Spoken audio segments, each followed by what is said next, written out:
সাবেক প্রধানমন্ত্রী এবং বিএনপি চেয়ারপারসন খালেদা জিয়ার জানাজায় অংশ নেয় লক্ষ লক্ষ মানুষ।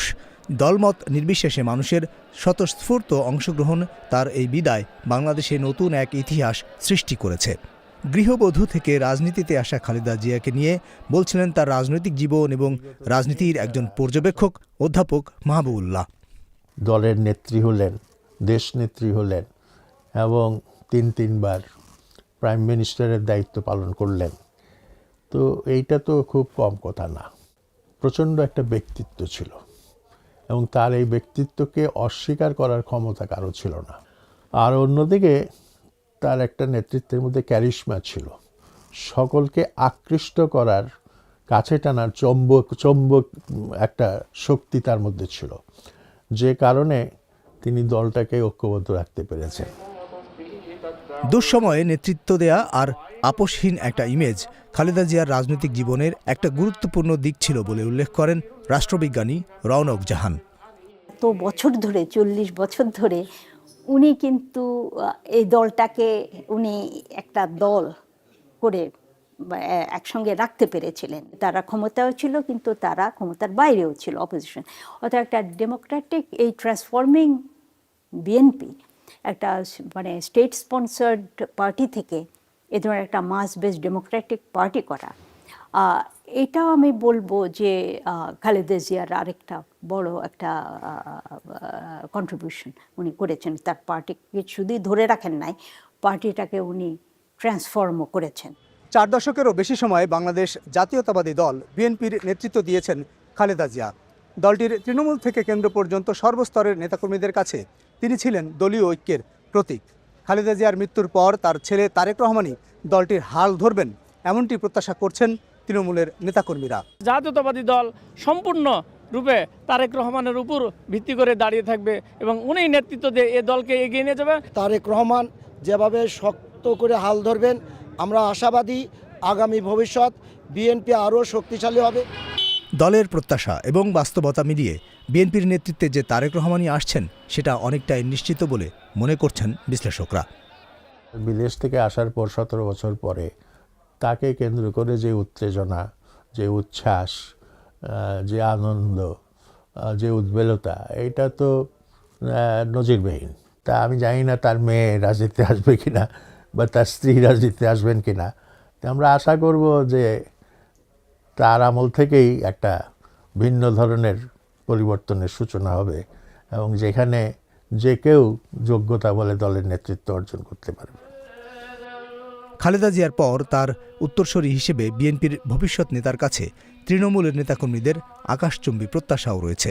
ভিন্ন ভিন্ন চাওয়ার মধ্যে দুটি বিশেষ দিক উঠে এলো উত্তর ও দক্ষিণবঙ্গ থেকে ঢাকায় আসা 2 তৃণমূল নেতাকর্মীর কথায়। বেগম খালেদা জিয়া এই প্রাজ্ঞবান রাজনীতিবিদদের নিয়ে সম্মান দিয়ে রাজনীতি করেছেন। আগামী দিনে দেশনায়ক তারেক রহমান এই প্রাজ্ঞবান, অভিজ্ঞ বর্ষিয়ান মুরব্বী বর্ষিয়ান রাজনীতিবিদদের নিয়ে আগামী দিনে বিএনপি রাজনীতিতে এগিয়ে যাবেন। ভারপ্রাপ্ত চেয়ারম্যান তারেক রহমানকে আমি অনুরোধ রাখব, ফেসিবাদ যেন আমাদের এই দলে না আসে।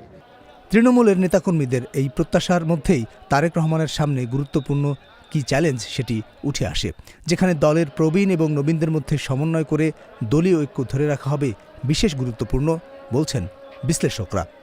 এখন তারেক রহমানের জন্য এটা একটা বেশ একটা মানে বলবো বড় চ্যালেঞ্জ, কারণ উনি হয়তো বা ওনার সমসাময়িক কিংবা আরও অল্প বয়সী যারা আছে তাদেরকে তো উনি নেতৃত্বে নিয়ে আসতে চাইবেন বিভিন্ন জায়গায়।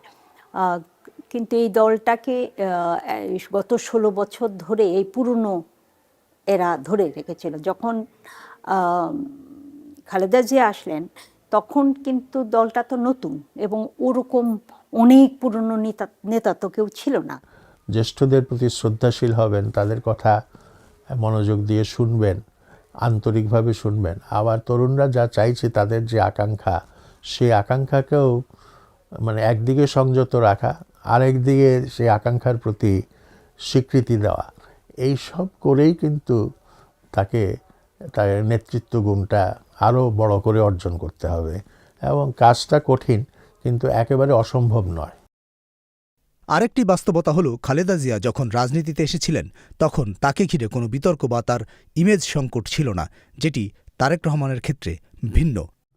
তারেক রহমানের ব্যাপারে যথেষ্ট সমালোচনা আছে, বিশেষ করে আপনার যদি আমরা 2001 থেকে 2006 সাল পর্যন্ত 7 সাল পর্যন্ত পত্রপত্রিকাগুলি দেখি, সেই সমালোচনাগুলি আছে। এবং অনেকে বলেন যে যদিও এইসব মামলা মোকদ্দমা থেকে উনি নিষ্কৃতি পেয়েছেন এবং তিনি মুক্ত হয়েছেন, তারপরেও অনেকে বলে যে মানুষের মধ্যে একটা পারসেপশন আছে, একটা অংশের মধ্যে আছে, যে খালেদা জিয়ার পুত্র সেইভাবে খালেদা জিয়ার মতো ওইভাবে নিষ্কলুষ না। এবং যদি তারেক রহমান ক্ষমতায় আসেন, তিনি যদি তখন দেখাতে পারেন যে তিনি অন্য পথে উনি হাঁটছেন, তাহলে মানুষ সেই আগের নিয়ে তো আর বিচার করবে না। রাজনীতিতে এ পর্যায়ে বিএনপির ভাবনা হলো তারেক রহমানের নেতৃত্বে দেশে এবং দলে গণতন্ত্রের চর্চা আরও সুসংহত হবে, আর প্রয়াত নেতা খালেদা জিয়ার প্রতি মানুষের ভালোবাসা বিএনপিকে আরও শক্তিশালীও করবে। Abul Kalam Azad, BBC news, Bangla.